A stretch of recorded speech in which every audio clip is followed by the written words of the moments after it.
السلام علیکم ورحمۃ اللہ وبرکاتہ۔ بسم اللہ الرحمن الرحیم،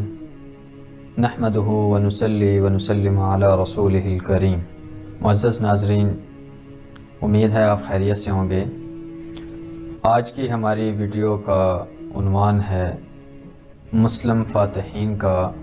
غیر مسلموں کے ساتھ حسن سلوک اور بہترین طرز عمل۔ ہم بات کرتے ہیں اندلس کی فتح پر کہ جب طارق بن زیاد اور موسیٰ بن نصیر نے اندلس کو فتح کیا تو وہاں کے جو عیسائی باشندے تھے ان کے ساتھ بہترین سلوک کیا، اور جو قتل و غارت ہوتی ہے جیسا کہ غیر مسلموں نے مسلمانوں کے ساتھ کی، ویسے نہیں کی، اور اسلام کے جو لائے ہوئے نظام یا اسلام کے اصولوں کے مطابق وہاں پہ عمل کیا اور بہترین حکومت کی، جس میں جو غیر مسلم لوگ تھے، عیسائی یا یہودی یا اس کے علاوہ جو اقوام تھی، وہ ان کے حکومت یا ان کی سیاست یا ان کی حاکمیت پر راضی تھی۔ کیوں؟ اس وجہ سے کہ اسلام محبت اور امن کا دین ہے۔ آج ہمارے اس خطے میں محمد بن قاسم 712 ہجری میں تشریف لائے اور انہوں نے 3.5 سال یہاں پہ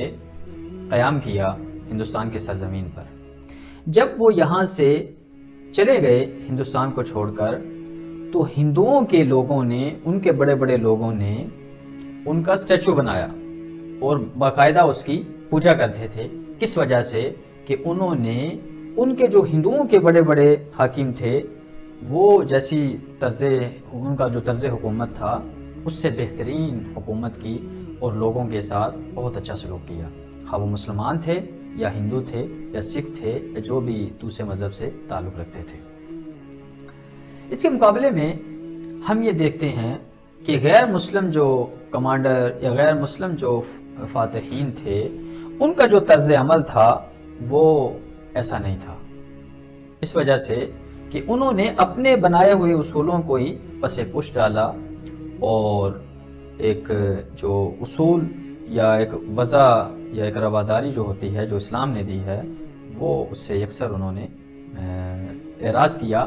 اور اعراض کر کے انہوں نے ہر چیز کو بے اصولی کے اوپر انہوں نے بنیاد رکھی اور اس طرح کی حکومت کی کہ جس سے ان کے اپنے جو مذہب کے ماننے والے لوگ تھے وہ بھی خوش نہیں تھے۔ ہم بات کرتے ہیں جب اندلس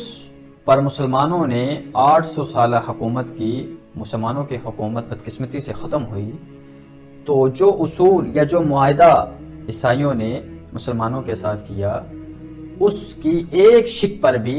ان عیسائیوں نے یا وہ جو فاتحین تھے انہوں نے اس پر ایک شک پر بھی عمل نہیں کیا۔ اسی طرح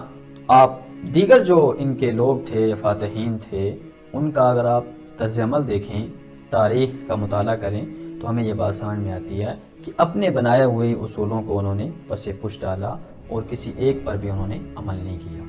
تو ہم یہ بتانا چاہتے ہیں کہ اسلام جو ہے امن کا اور محبت کا دین ہے، اور اس کے ماننے والوں نے اس پر پورا عمل کیا اسلام کی تعلیمات پہ، جس کی وجہ سے اسلام دنیا کے کونے کونے میں پھیل گیا۔ تو ہم یہ بتانا چاہتے ہیں کہ اسلام تلوار کے زور سے نہیں پھیلا، بلکہ محبت، امن، بہترین طرز عمل اور اچھے سلوک کی وجہ سے اسلام دنیا میں پھیلا۔